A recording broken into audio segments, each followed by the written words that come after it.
This is the translation of Luang Pu's reflection on the 3rd of February 2023. Let's take care of our emotion. Don't get angry. Instead, let's have sympathy and compassion to one another. Of course, we have anger. Everybody have anger, even Luang Pu himself. However, he doesn't get stressful or take it seriously. He will not hold his grudge against someone for a long time. He will not go as far as having the feelings of taking revenge. He said that he is not yet attained the ultimate attainment or arahatship, the final stage of enlightenment. He will still have to be reborn in this world for 3 more lives before the final farewell to the world civilization. If you get angry at someone, you are creating a negative karma. It is as simple as knowing that whatever goes around come around. If you say bad things about others, others would say bad things about you. If you are mad at others, others will be mad at you. All things happening to you happen because of your karma and karmic retribution. It is not about anything else. So, we hear the theory of Dhamma. We get delighted from hearing Dhamma. We also feel the grief in the law of karma or the law of nature, which would lead us to learn how to let go. We see that all happenings in the world is full of faults, suffering, and danger. However, nothing is attachable. It's always non-attachment in itself. Don't have fixation to any manifestation of Dhamma or the Dhamma that you hear from different teachers which convey the messages of Dhamma in various ways and advise you to follow all different approaches. Whoever you want to follow that person. Whatever Dhamma that is resonate with you, you listen to that Dhamma. If you like me, you like my way of conveying the truth, you follow me. And then he make jokes that he always says something like, hello, where am I? Where is this place that I'm at?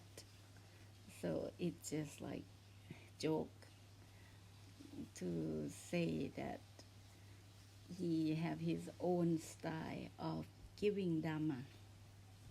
And then he starts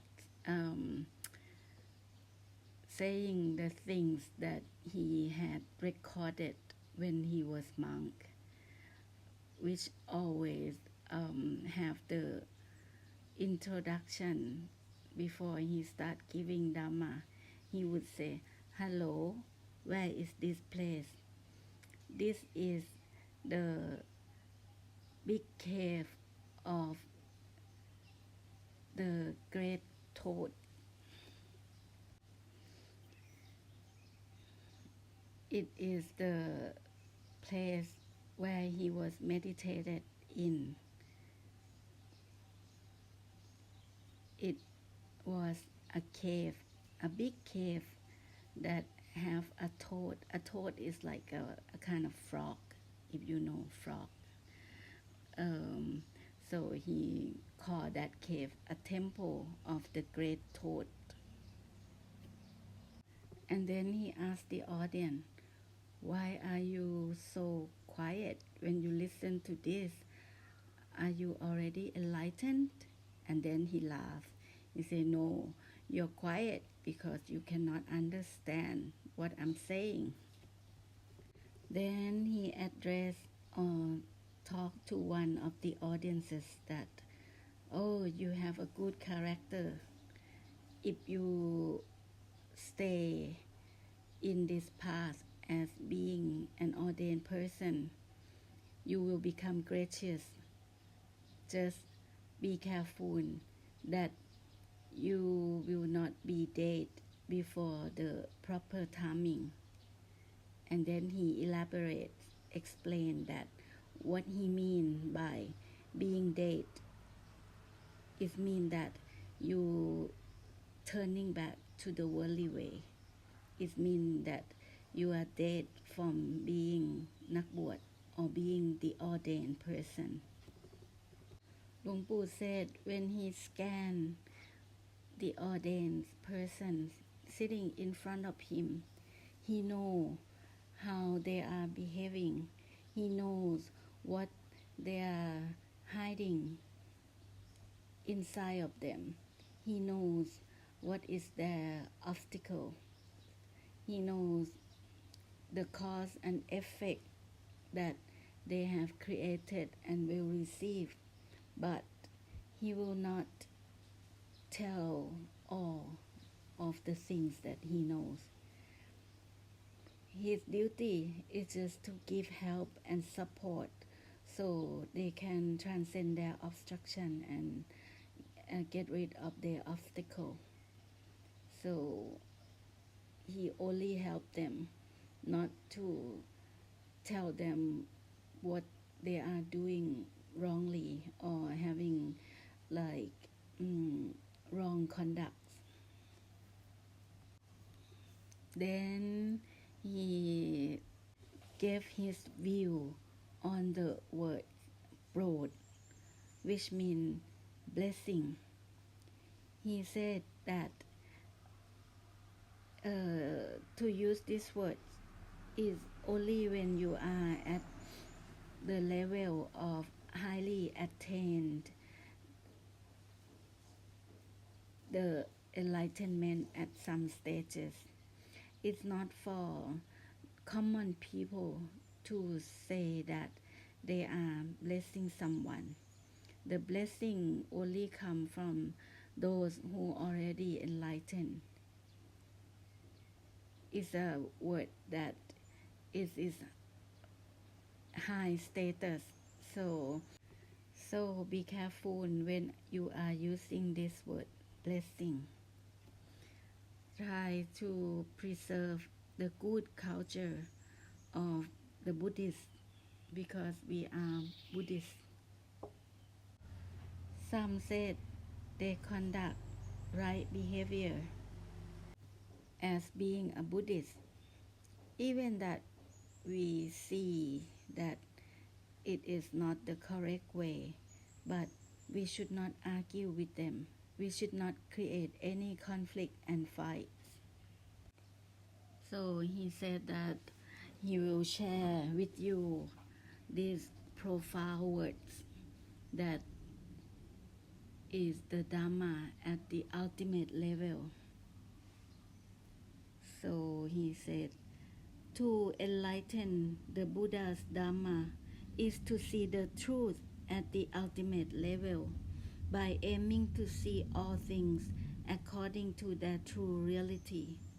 Knowledge can't arise if there is no seeing, though it is true that one sees. The whatever seen is not.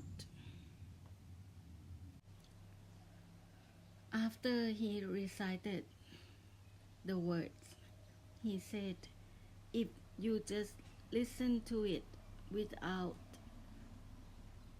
contemplating on it, it won't give you any benefit.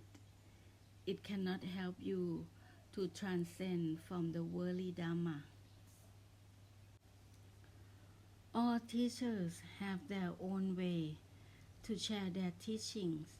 So let's not criticize and say bad things about your teacher. For monks and nuns, the ordained person, let us follow Dhamma and discipline of the ordained, upholding and observe the Sila or monk discipline or the precept. Listen to Dhamma and then put Dhamma into practices. Though to have a self in following Dhamma and discipline, if you following it well and come to the ultimate self, in the end, you will have a breakthrough. Only make sure that from now on, you will not create heavy karma or deadly sin. If you are deluded in the words that you hear from Venerable Master Posi, that there is nothing to do, nothing has to be done in any specific way and how, because everything is anatta or without self. However, if you are deluded and create heavy karma or deadly sinful conduct, it will also can send you to hell. So let's save yourself and contemplate well on the words. Though ultimately everything is anatta, there is no self, but since we already have this temporary self, let's create good conduct. Let's follow Dhamma instead of following the wrong way. So if you still cannot have clear comprehension on Luang Por's Posi words, you cannot swallow it well, you cannot digest his words, you must be mindful. Never be careless in your conduct or behavior. Luang Pu didn't want to talk a lot about this, but it's up to you, the audiences, how you want to follow and who you want to follow. So Luang Pu gave out some of his medicine and said that he is leaving back toศรีสะเกษ tomorrow. He said to Hung Le that because of her health condition, if she didn't come to Rom Bodhitham, she probably have been dead a long time ago. Then he said that he will return back to Pa Samyot pretty soon after he finished some business inศรีสะเกษ, because he have requested some monks to come to Pa Samyot and help him building a big cage for the dogs, because the dog is now like chasing and eating up the chickens. Luang Pu also has a project to build an orphanage or a place where those who have no father and mother can come and stay. Now Luang Pu is supporting 4 children that has no father and mother already. He said, if we are not giving support to these children, they will be in difficulties. For those who have father and mother, you don't know how hard it is not to have parents. But Luang Pu himself, he has been through the experience of having no father and mother. He knows how difficult it is. He knows it very well. So before he dies, Luang Pu wants to leave his word for his follower to follow. Let's not forget, if we want to know if heaven really exists, help the fellow worldly beings who have suffering and difficulty. So when Luang Pu make donation for those who are suffered in Africa, he felt the joy that come from these meritful offerings. Then he continued saying that if you want to know if hell really exists, try getting married. Then he recalled the time when he said this to some Vietnamese audience, and one Vietnamese lady said, I don't want to go to hell. Can Luang Pu take me to heaven? And he laughed. Then he carried on saying that if you want to know that true friends really exist, adopt a dog. And then he turned to Kun Tang. All the dogs in this place now very at peace. They all being quiet because the big boss is here. They have true loyalty to their master. And if you want to walk on a road paved with roses, be generous, be kind and considerate, be forgiving and renounce and sacrifice. Don't be proud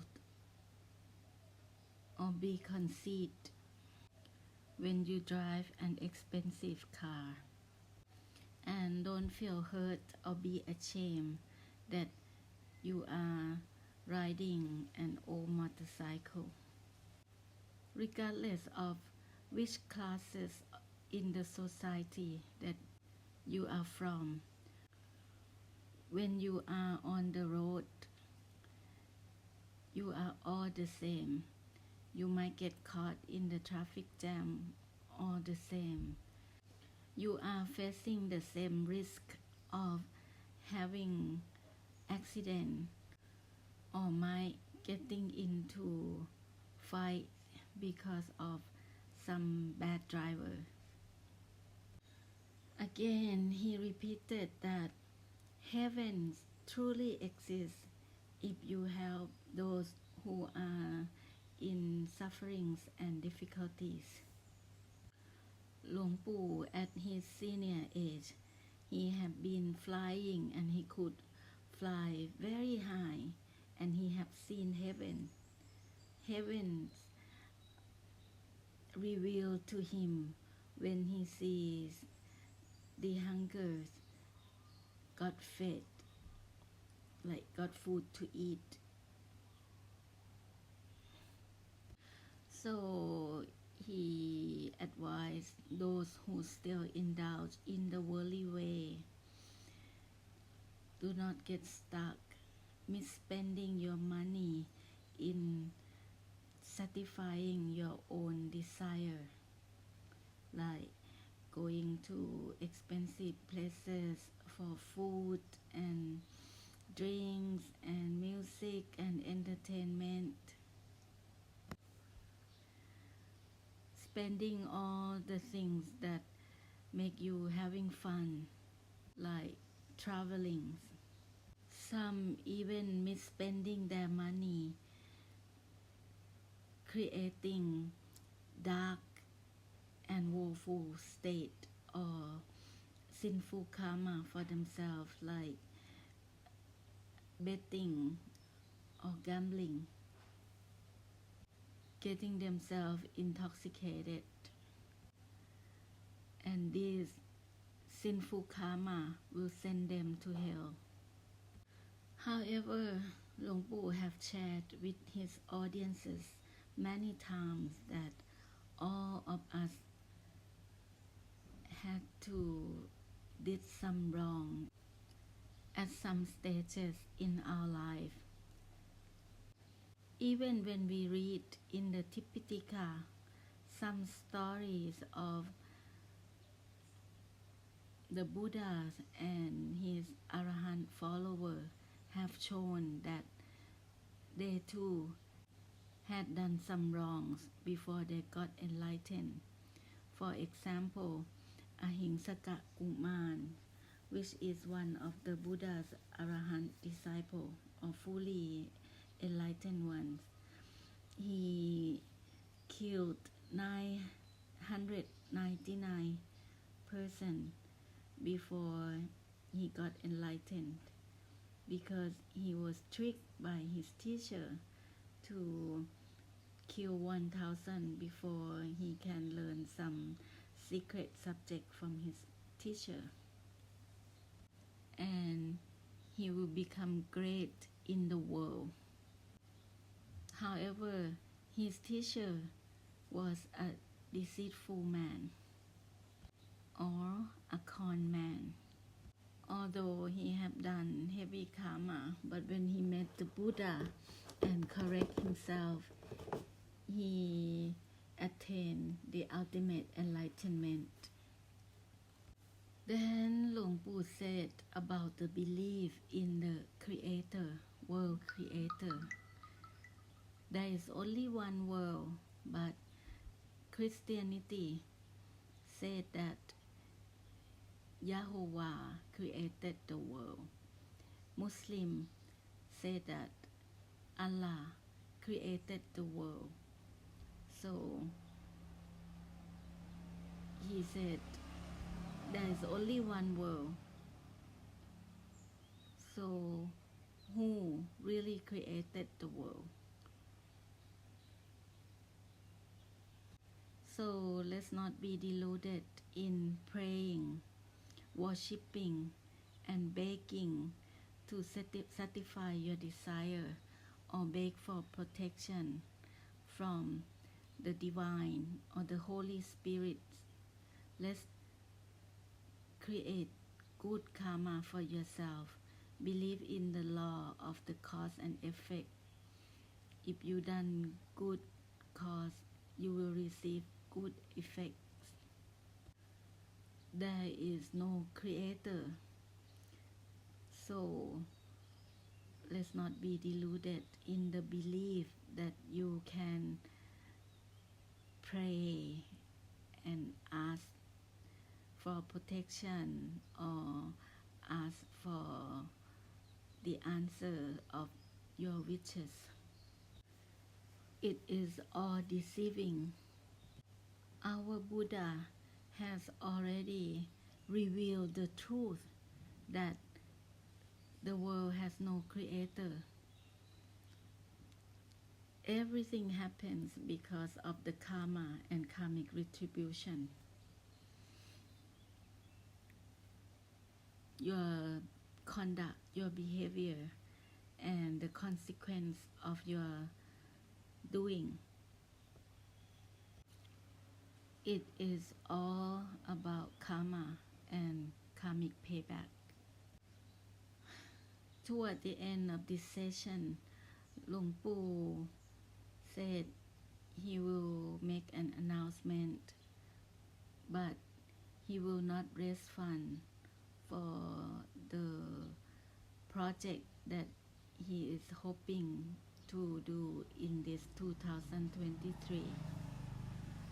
He is going to build an orphanage, and he already has like 100 to 200,000 baht fund, and he already have the wood ready to build the place, and he already marked the land and asked permission from the owner of the land, and it will be built in the near future.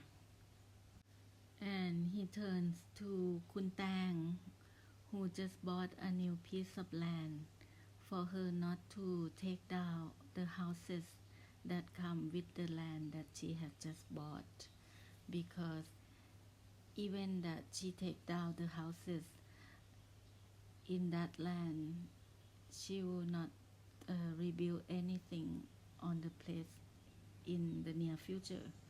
It might make some use before she planned to do something with the new land that she just bought.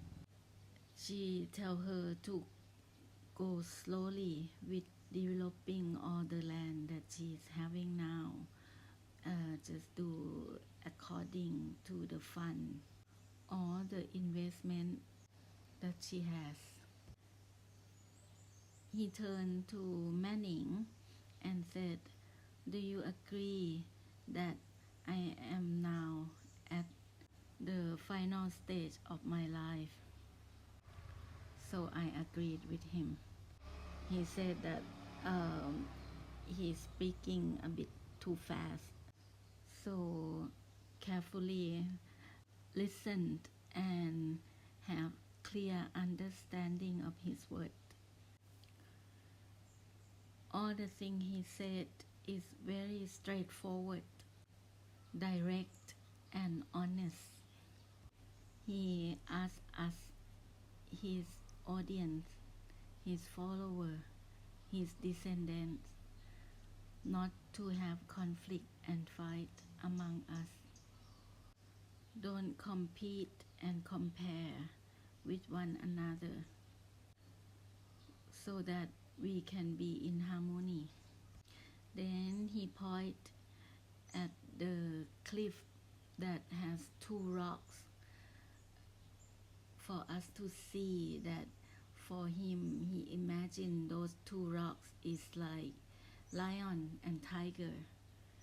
They are ready to get into a fight because the shape of the rocks project the image of two animals like tiger and lion open their mouth ready to bite each other. He said when looking at the cliffs that have the images of the tiger and the lion ready to bite each other, he recalled the time that he used to walk up there on top of the cliffs. He used to climb up to on top of those cliffs without flashlight in the dark and meditated up there. He think he was very cool. He used to go up there to get healed when he felt sick. He said the time that he walked up there, even that he was feeling sick, it is like when he drove from Srisaket to Pa Samyot this time, because this time he came because he got difficult breathing. He has to use a lot of strength to drive 6-7 hours from Srisaket to Pa Samyot. It was a very difficult driving because his symptom was breathing difficulties. So he tried to tame it to be calm and not thinking about it. He tried to ignore the condition until he reaches Pa Samyot. However, he is not afraid of death. He already exclaimed many times that he is not afraid of dying. Why should anyone be afraid? We are born to die. All of us are born to die. So, if you are not afraid of dying, you will live long. And if you get sick, there will be remedy. There will be ways to help you to get rid of the sickness. For example, to come to Pasamyot. Pasamyot has the healing energy that can heal you. He have said this to many people that came to see him and said that the doctor already confirmed that they are close to dying, and when the person came to stay in Pasamyot, they can live much longer than the time that they think they could live. He said his sickness this time is quite serious. He felt difficult breathing at around 1 a.m. So he stood up and then he sat down, stood up and sat down, trying to breathe, but he cannot breathe like how he breathes normally. If he had never practiced the inside meditation, he would be already crying out with fear. However, he didn't die because he found the position that helped him to be able to breathe again by sitting and bend down the upper part of his body and duck down his head and try to breathe. And then he made a joke that he still haven't opened the safe or the treasure box that he has yet. So it was not the time for him to go.